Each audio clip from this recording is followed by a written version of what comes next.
In this lecture, we are going to discuss two variables as they are intertwined. So the first one is repetitions, number of reps. A rep or a repetition is a complete movement through a particular exercise. For example, you're doing a bicep curl, okay? And when you're going down, this is the eccentric phase.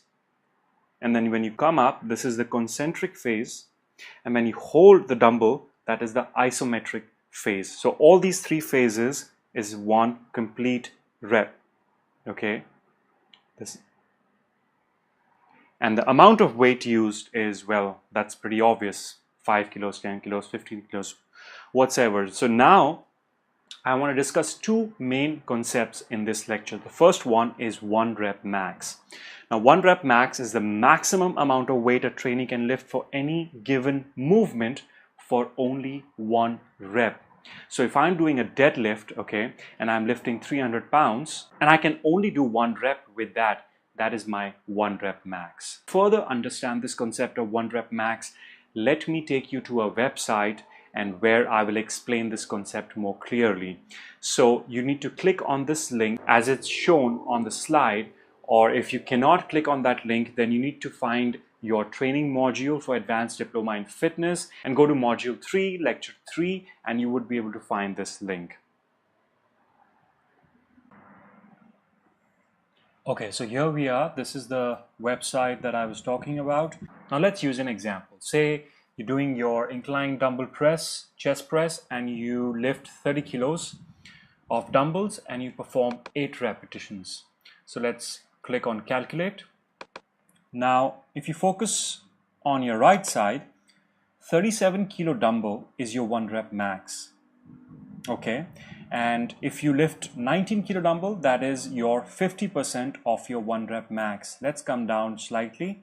Now this is the table that is the most important and the fundamental table that talks about the relationship of intensity, the reps, and the amount of weight lifted. So 37 kilos, as I just mentioned, was your 1 rep max for chest press, and that is at 100% intensity. This is the number of reps. With 37 kilo dumbbell, you're only able to perform 1 rep at 100% intensity. That's the maximum effort you can put in that given exercise. And similarly, if you're able to perform 8 repetitions, that means your intensity level is somewhere close to 75 to 80%. And as you start increasing your rep, your intensity will go down. Okay, so just keep this in mind for future. This is the fundamental and talks about the relationship between repetitions, intensity, and the amount of weight lifted. So the relationship is very clear. If the amount of weight you lift increases, the number of rep decreases. Okay, now the question is just how many reps should we perform for each set? Should we go all out, that is focus on 1 rep max by lifting super heavy weights close to 100% intensity, or should we go light and focus on lifting light weights for say 15 reps which has an intensity of 60% or so? So this will require to briefly discuss concept number 2. Now before we go further, I have dedicated a complete module where I discuss the specific detail on how one can build an amazing physique, a fabulous ideal physique, and students building muscle, building lean muscle is a big part of it. Contrary to what you think or believe, building muscle is a slow process, and especially for people like me who are ectomorphs and have skinny fat genes, it's even more painfully slower. Ladies, for you, it's very, very slow.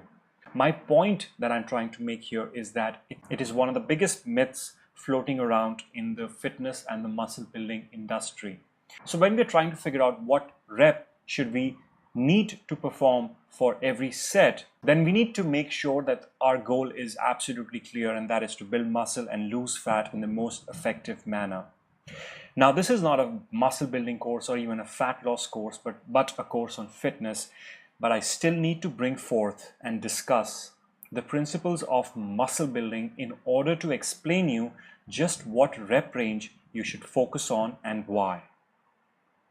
The in-depth detail of the principles of muscle building will be discussed in the future muscle building course, which I'm planning to call Muscular, as I don't want to cramp up too many concepts in one course, but please bear with me for the sciencey words coming up. So the concept number 2 is related to building muscle.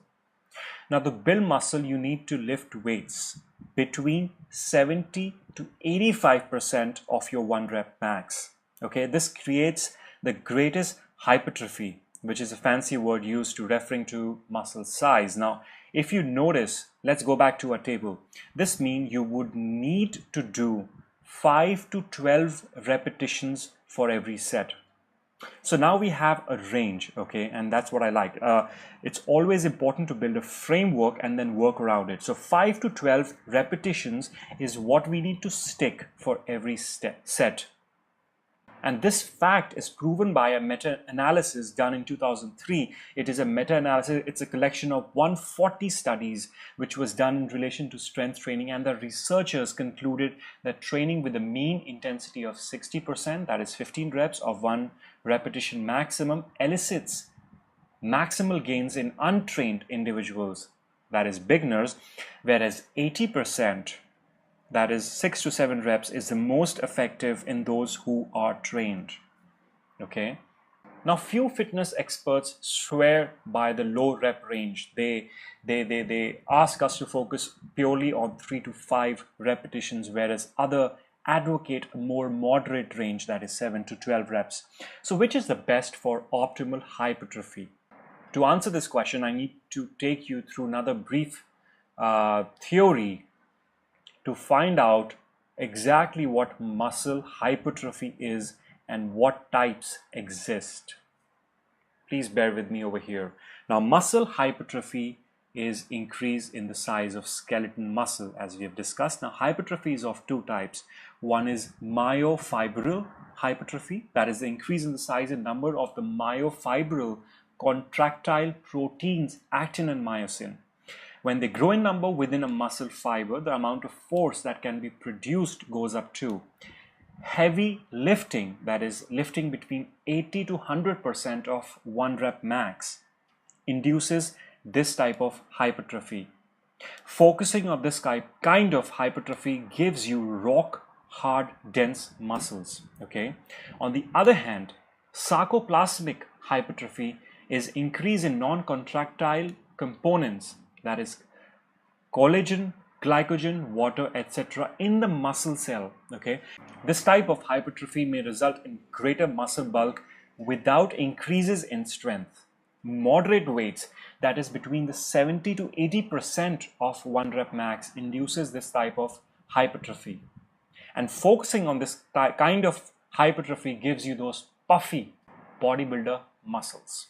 Okay. Myofibril hypertrophy is induced through heavy lifting above 80% of intensity or 6 reps or less, whereas sarcoplasmic hypertrophy, that is moderate lifting, which is 70 to 80% of intensity, is between 7 to 12 repetitions. Myofibril hypertrophy is a more permanent type of muscle growth, whereas the latter is somewhat temporary.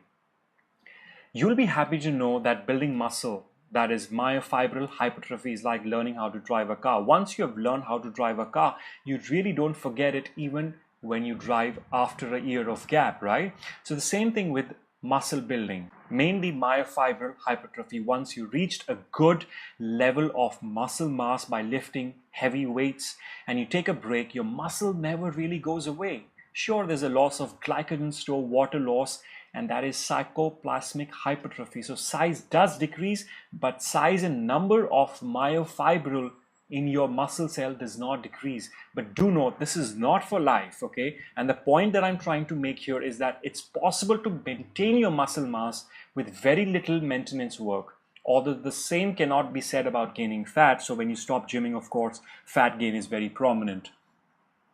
So students, after analyzing scores of studies and from my own experience of over a decade in the fitness and muscle building field, I can say that the optimal range for muscle growth is 5 to 7 reps, a nice mix of both types of hypertrophy. So our main focus will be to get as strong as possible with this rep range, which is good enough for some sarcoplasmic hypertrophy as well. Now, finally, in my experience, working out with a rep range of 5 to 7 throughout the year is close to impossible for most trainees and can be very mentally challenging, especially for beginners and intermediates. And that's the reason some kind of periodization is essential. And that means the variety of a higher rep scheme that is only 8 and 10 reps, okay, 8 and 10 reps will add an element of enjoyment and fun and can be a nice break from all that heavy lifting. So the bottom line is lifting moderate weight is fun, whereas lifting heavier weight is tough. Most trainees focus on the former and end up with a mediocre physique. Over the long term, your muscle growth will depend on how strong you've gotten. So I hope you found this lecture useful. Watch it again, as very important information is given here that we are going to use in future to create a weight training program for ourselves and our clients.